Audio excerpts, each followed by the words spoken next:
big middleweight, and he looks big beside every middleweight he fights. He's got that bulky build. He usually does, and as I say with Briscoe, it's hard to tell. He doesn't seem to be carrying really any excess weight, but that certainly doesn't necessarily mean that he's got the stamina to go 10 rounds with Ralph Hollett. We see too that he has a little bit of a height advantage. Ralph does. I'm sure that. As I say, it'll be interesting to see how they start to feel each other at the beginning. I have a feeling that Ralph's going to go after him from the beginning, and certainly try and get to him quickly. Briscoe, on the other hand, I think in all likelihood be trying to weather the storm and count on experience to start to carry him through the fight. Well, one thing that Briscoe said in the paper was that he's had his health, and that's why he's been able to fight as long as he has. Sure. And that brings up the point that he's got to have a good defense. Oh, well, one would certainly think so. He's got on paper, he's got the credentials. And it's hard to take 20 years of fighting away from a man with that number of fights and that number of knockouts, away with the first round, Bill.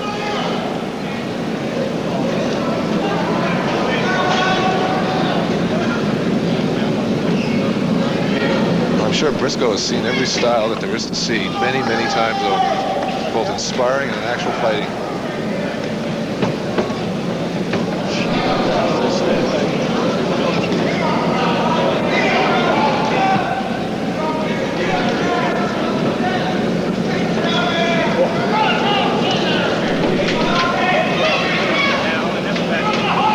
Briscoe knocked out highly rated Alberto Savitar in the 6th round, one of his last fights. He's had 70 knockouts in about 100 professional fights. I think, in fact, he's won his last 2 fights by knockouts, Bill.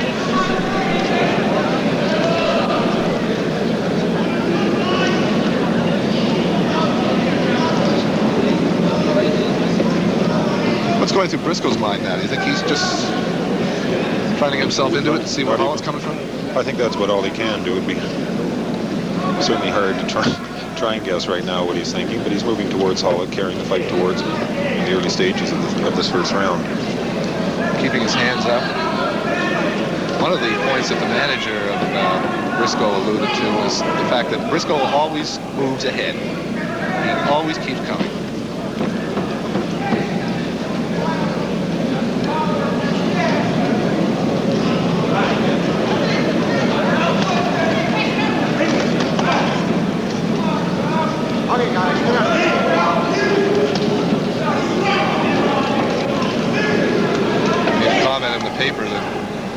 To come in here, beat Hollett, go back to Philadelphia, and get ready for his next fight in Atlantic City. So he's pretty businesslike.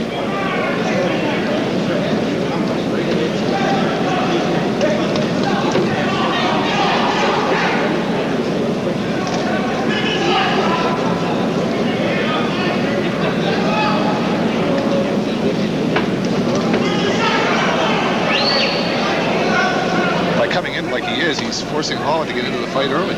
Yes, he is. He's keep away from him. Moving towards him the whole time. Scheduled for 10. Ralph's handling it pretty coolly, though. He's winding down towards the end of the first round.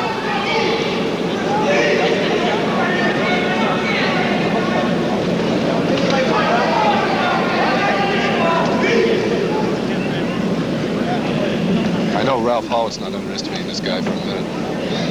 Well, it'd certainly be unwise to do so, though. Even though he's 39 or whatever. Geez, you're almost 39. Well, that just shows, catches up with all of us in the end. In fact, we're not going to put you away, 37, but you're not going to put me in the ring with Bennie Briscoe. He didn't have an amateur career, as everybody knows. And that's a severe handicap, though. Every fight's a learning experience. But this guy's a master in his craft, and Bennie Briscoe, and if he applies it, we're going to be in for an entertaining evening.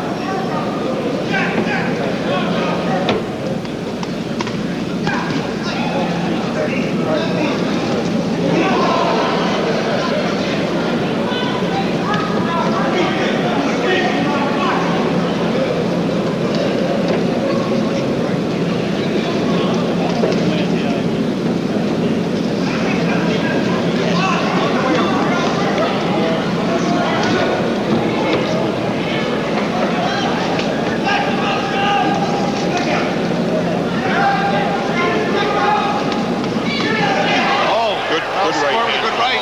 Good right hand. Yep, good right. This is where we were talking before, Bill. You've got to be able to put the man away on the ropes now.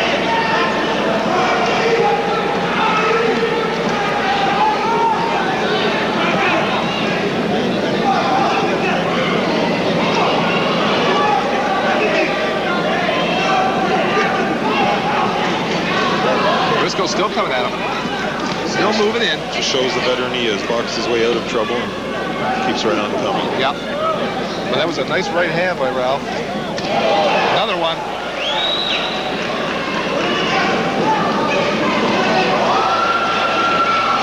Now Briscoe comes back with a couple of his own.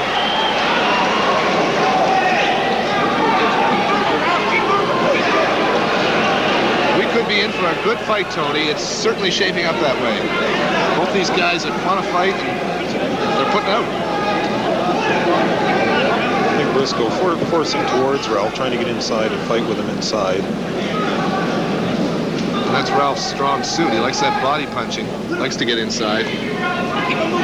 Punch to the body, work his way up to the head.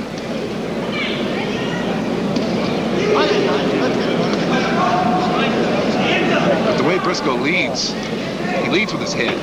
Yes, he does. Another good left hand from Hollett. And he's got Briscoe's down.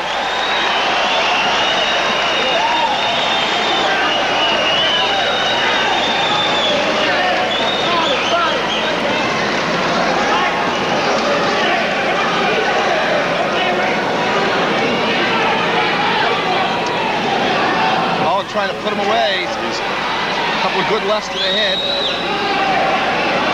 Briscoe constantly moving.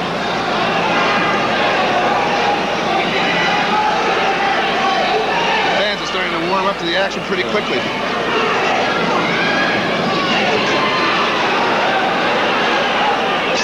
And that's the end of the second round. Good solid round. Good solid round for Ralph. We're getting ready for the third round. We are scheduled for 10. It's questionable whether it'll go 10. Well, we'll just have to see what sort of sustained attack that Ralph can keep up. And also not forgetting all the time that Briscoe's capable of doing damage.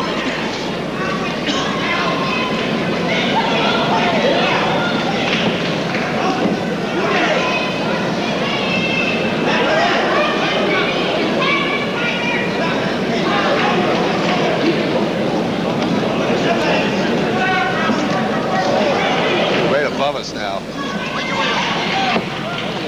Briscoe's still coming. Gets him right into Ralph's head.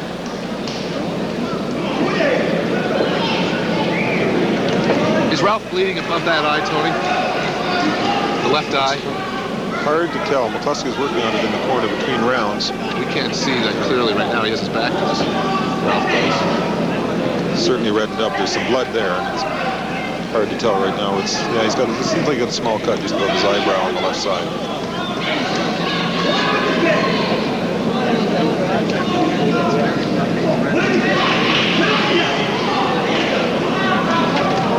Briscoe just relentlessly coming at him all the time. Ralph having to fight, mix up combinations. Keep Briscoe off him. So far, he's done a good job of it.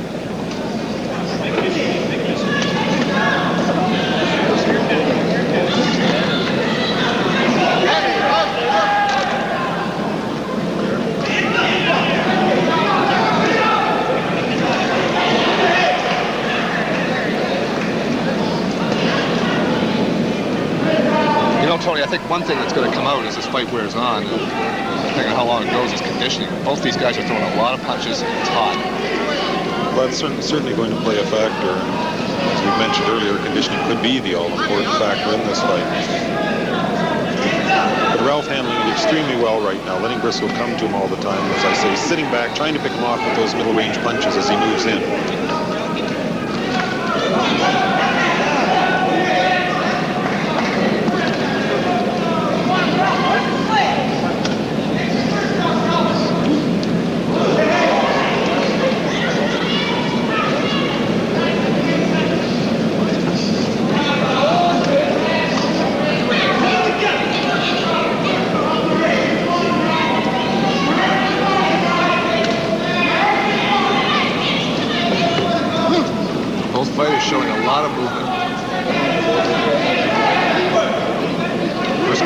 down in the second round. It's the one knockdown we've had so far in this fight. This is round 3. Scheduled for 10. There's the end of the 3rd round. Find out where that conditioning is. That's right. They're setting a pretty frantic pace, both fighters, and It's certainly been good steady action since the opening bell.